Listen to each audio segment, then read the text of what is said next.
शंकर राय साहब, अगर मैं आपकी बात पर जा रहा हूं सर, शंकर प्रसाद साहब, तो आरएसएन सिंह इस वक्त तो फिर जवाबदेही नरेंद्र मोदी की नहीं बनती है, इस वक्त जवाबदेही बनती है पाकिस्तान के प्रधानमंत्री नवाज शरीफ की, कि वो ये बताएं वो उस बातचीत के पक्ष में जो नरेंद्र मोदी ने उनके घर जाके शुरू की, या फिर वो उस आतंकवाद के पक्ष में जो उनकी जमीन से लगातार होता आया है और आज भी हुआ है। आज उनको तय करना पड़ेगा ना कि वो 72 घंटे में जैश पर कार्रवाई करके भारत के साथ दिखना चाहते हैं या आतंकवाद के साथ।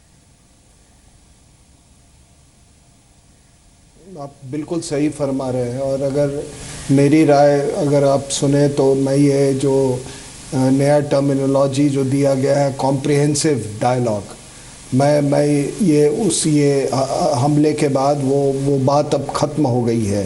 There can be no comprehensive dialogue, there can be no composite dialogue.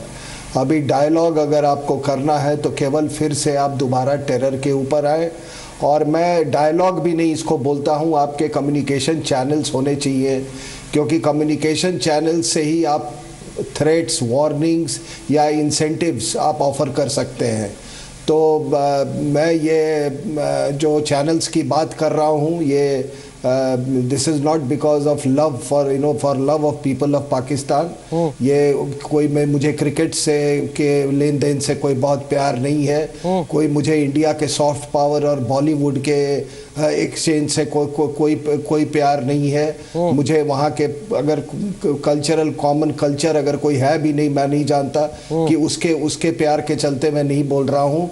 लेकिन हाँ, ये टेरर अगर आगे जो बातचीत होनी चाहिए वो कॉम्प्रिहेंसिव डायलॉग ये ख़त्म हो गई इस हमले के साथ, और अब केवल अगर बात होगी तो ये टेरर एंड ओनली टेरर पे बातचीत होगी। संबित और पात्रा, दूसरी चीज़ आपने सर, थोड़ा सा रुक रहा हूं, जो पहला सवाल पूछा था, थोड़ा सा रुक रहा हूँ। एक चीज़ मैं संबित पात्रा से बीच में लेकर आना चाहता हूँ। संबित पात्रा, दर्शक बहुत सारे कह रहे हैं कि मिलिट्री ऑपरेशन के बारे में डिस्क्लोज मत कीजिए, हम कर भी नहीं रहे, हम लाइव रिपोर्टिंग बिल्कुल नहीं कर रहे इसके बारे में, हम बिल्कुल ये नहीं बता रहे कि वहां कितने जवान कहां तैनात हैं, उनकी पोजीशन क्या क्या है, हम बिल्कुल ये नहीं दिखा रहे कि वहां इस वक्त किस तरीके से ऑपरेशन चल रहा है, उन सारी चीजों से हमने परहेज रखा। आप देश के लोगों से ये उम्मीद करते हैं कि वो इजरायली नागरिकों की तरह पेश आए, आप विपक्ष से ये उम्मीद करते हैं कि वो फ्रांस की राजनीतिक पार्टियों की तरह बिहेव करें। आप सर फिर ये भी तो कीजिए ना कि लोग आपसे जो उम्मीद कर रहे हैं कि आप रशिया के राष्ट्रपति की तरह रिएक्ट करें, वो रिएक्शन कहां है सर आपकी तरफ से? ना आपके गृह मंत्री वहां पहुंचे अभी तक, ना रक्षा मंत्री वहां पहुंचे अभी तक। प्रधानमंत्री तो चलिए बहुत ही बड़े होते हैं, प्रधानमंत्री के जाने की शायद उम्मीद भी ना की हो लोगों ने। एक आदमी तो होता कम से कम जो वहां जाता, अपने जवानों की हौसला अफजाई करता, देश को लगता कि हां सरकार वहां खड़ी है। नहीं रोहित साहब, देखिए, सरकार तो वहां खड़ी है, इसमें कोई दो मत नहीं है। ये जो पूरा काम हो रहा है, ऐसा नहीं है कि सरकार उससे दूर है, मगर अगर आप देखिए स्ट्रैटेजी का हिस्सा भी तो हो सकता है। मैं भी बहुत कुछ नहीं बोल सकता हूं, मगर अगर सरकार जाके वहां पे गृह मंत्री खड़े होते, वहां डेप्यूटी चीफ उनके खड़े होते, अर्थात एमओएस खड़े होते, तो पूरा तंत्र उन्हीं के आवभगत में उनको सिक्योर करने में लग जाता। जिसको सिक्योर करना है वो सिक्योरिटी छूट के कहीं ना कहीं अटेंशन डाइवर्शन होता। ये डाइवर्शन को रोकना बहुत जरूरी है। पूरा कमांड दिल्ली से भी संभाला जा सकता है, गृह मंत्री का जाके एयरबेस से कमांड संभालने की या उसे देखने की आवश्यकता मुझे जान नहीं पड़ती है। 4 प्रश्न कांग्रेस के हमारे भाई ने उठाया है, मुझे लगता है मुझे जवाब देना चाहिए। पहला, उन्होंने कहा कि सरकार जागी क्यों नहीं। मुझे लगता है सरकार उचित समय पर जगी हुई थी, क्योंकि पहला ऐसा घटना हुआ जहां पे जो एनएसजी होता है, नेशनल सिक्योरिटी गार्ड, वो एक दिन पहले से पहुंचा हुआ था। इंटेलिजेंस अलर्ट बहुत सटीक था, बिल्कुल स्पेसिफिक था। दूसरा प्रश्न उन्होंने पूछा कि लंबा ऑपरेशन रहा। देखिए, ऑपरेशन की लंबाई से ऑपरेशन का सक्सेस का कोई लेना देना नहीं होता है। यहां एक्सपर्ट बैठे हैं, शंकर प्रसाद जी, आप उनसे पूछे। ऐसे कई ऑपरेशन होते हैं जो एक ही घर के अंदर आतंकवादी घुसे होते हैं और वो 96 आवर्स तक चले हैं। ये दर्ज है, जम्मू कश्मीर में 96 आवर्स तक छोटे ऑपरेशन चले हैं, तो लंबाई से सक्सेस का कोई मतलब नहीं है। तीसरा प्रश्न उन्होंने जो कहा कि कितने लोग मरे, सटीक आंकड़े। देखिए, इस बार जो गड़बड़ हो रहा है, क्योंकि मैं पहले दिन से डिबेट में जा रहा हूं, कहीं ना कहीं कई मीडिया चैनल का एक्सपेक्टेशन रहा है कि रनिंग कमेंट्री चले, वो सब कुछ दिखाते रहे, ये देखिए एनएसजी यहां से घुस रही है, वो देखिए एनएसजी। अब ये जो इस बार नहीं हो रहा है, कहीं ना कहीं इससे थोड़ी मीडिया में डिबेट्स में दिक्कत आ रही है, मगर ये देश के हित के लिए हो रहा है, ऐसा नहीं होना चाहिए। चौथा, उन्होंने बातचीत, कोई दिक्कत नहीं है सर, हमें कोई आपत्ति नहीं है, हम इसमें पहले कॉल लेते हैं इस चीज को लेकर कि हम लाइव टेलीकास्ट तो बड़ाई करता हूं, आपके चैनल ने तो कभी दिखाया भी नहीं। बिल्कुल बिल्कुल, आपके चैनल की तो मैं बड़ाई करता हूं। मैंने ऑब्जर्व किया, बिना नाम बताए मैं कहूंगा कि कुछ लोगों ने किया होगा, मगर आपने बिल्कुल, मैं देख रहा था, आपने ऐसा कुछ भी नहीं दिखाया कि अब हम अटैक करने वाले हैं। ये सब पहले हुआ था मगर इस बार नहीं हुआ है। लास्ट बात, बातचीत और पाकिस्तान आतंकवाद क्या साथ साथ चलेगी, ये नावेद भाई ने पूछा। नावेद भाई, मैं आपको क्लियर कर दूं, अभी भविष्य की बातचीत कैसे होने वाली है पाकिस्तान के साथ, इस पे सरकार ने कोई रुख नहीं रखा है। प्लीज थोड़ा सा धीरज रखें, देशवासी भी मुझे सुन रहे हैं, प्लीज कृपया करके इस सरकार पे विश्वास रखें और धीरज रखें। वक्त आने पर जो उचित सवाल का उचित जवाब है वो आपको मिलेगा। अभी तो सरकार के पास सारे तथ्य जाएंगे तो सरकार इस पे निर्णय लेगी, अभी निर्णय नहीं हुआ है। सर, मैं एक चीज पूछना चाहता हूं शंकर प्रसाद साहब, इससे पहले मैं नदीम जावेद के पास जाऊं। अगर किसी पब्लिक प्लेस पर इस तरीके का हमला हो जाता है सर, मार्केट पर हो जाता, कॉफी शॉप में हो जाता, मॉल में हो जाता, तो पूरे देश में हंगामा मच जाता है। सर, सैनिकों की जान को हम 50% डिस्काउंट पे मानते हैं क्या? सैनिकों के मरने पर किसी को दुख नहीं होता? सैनिकों के मरने पर कोई हाय तौबा नहीं मचती? सैनिकों के मरने पर कोई मोमबत्ती लेकर घर से बाहर नहीं निकलता? क्यों? सैनिक क्या मरने के लिए होता है केवल? कि कभी भी कोई भी कहीं से आएगा, इंटेलिजेंस इनपुट होने के बावजूद मार के चला जाएगा, और ना सरकार को तकलीफ दिखेगी, ना आम लोगों को, ना विपक्ष को।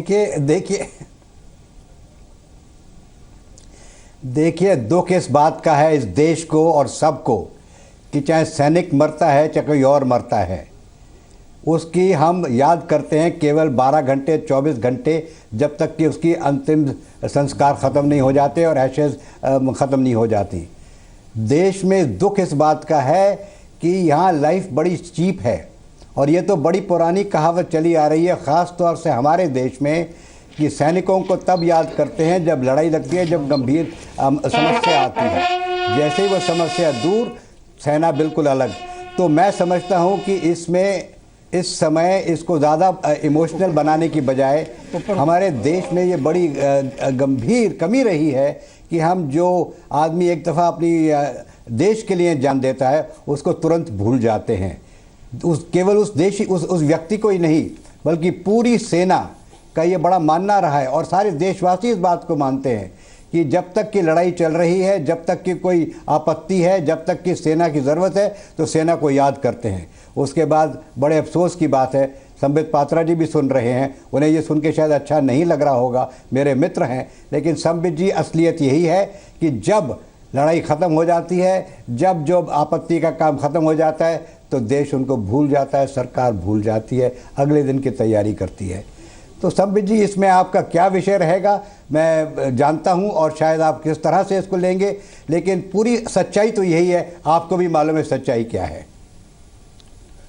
संबित पात्रा, मैं आपसे जवाब लूं उसके पहले नदीम जावेद, मैं आपसे एक चीज पूछना चाहता हूं। बतौर विपक्ष, कांग्रेस का स्टैंड इस मामले पर क्या है?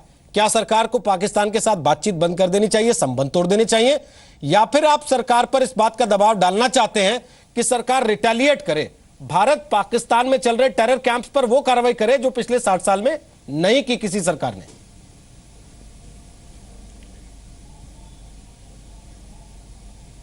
रोहित जी, एक बार और आपने बड़ा वाजिब सवाल उठाया है। पाकिस्तान के एस्टेब्लिशमेंट को हम देखते हैं तो हमें ऐसा लगता है कि पाकिस्तान में 3 तरह के पावर सेंटर हैं। एक वहां पर राजनीतिक जो एस्टेब्लिशमेंट है, दूसरा फौज का है, और तीसरा आईएसआई का है। और कहीं ना कहीं पॉलिटिकल एस्टेब्लिशमेंट अगर कुछ पॉजिटिव करना भी चाहता है तो बाकी जो पावर सेंटर्स हैं वो कहीं ना कहीं उस पर एक तरह से कुटाराघात करते हैं और उस पूरे प्रोसेस को रोकने का भी प्रयास करते हैं। इस बात को देश भी जानता है और दुनिया भी जानती है, और हमारे यहाँ का राजनीतिक वर्ग भी अच्छी तरह से इस बात को समझता है। रहा सवाल कांग्रेस पार्टी का, कांग्रेस पार्टी ने यह स्पष्ट कहा है कि वो पूरी तरह से सरकार के साथ है, मगर महत्वपूर्ण बात यह है कि जो आपने कहा था कि सरकार अटैक करे वहां के टेररिस्ट कैंप पे, इस तरह की भाषा और इस तरह की बातें भारतीय जनता पार्टी ने लोकसभा चुनाव के पहले कही है। उन्होंने कहा है बार बार इस बात को कि बातचीत और आतंकवाद एक साथ नहीं चल सकता। क्या ऐसे विशेष कारण पैदा हो गए कि प्रधानमंत्री जी एकाएक अफगानिस्तान से पाकिस्तान चले गए? ऐसा लगा कि हिंदुस्तान और पाकिस्तान के रिश्ते जो 60 सालों में कमजोर से कमजोर हो गए थे वो एकाएक अच्छे हो जाएंगे?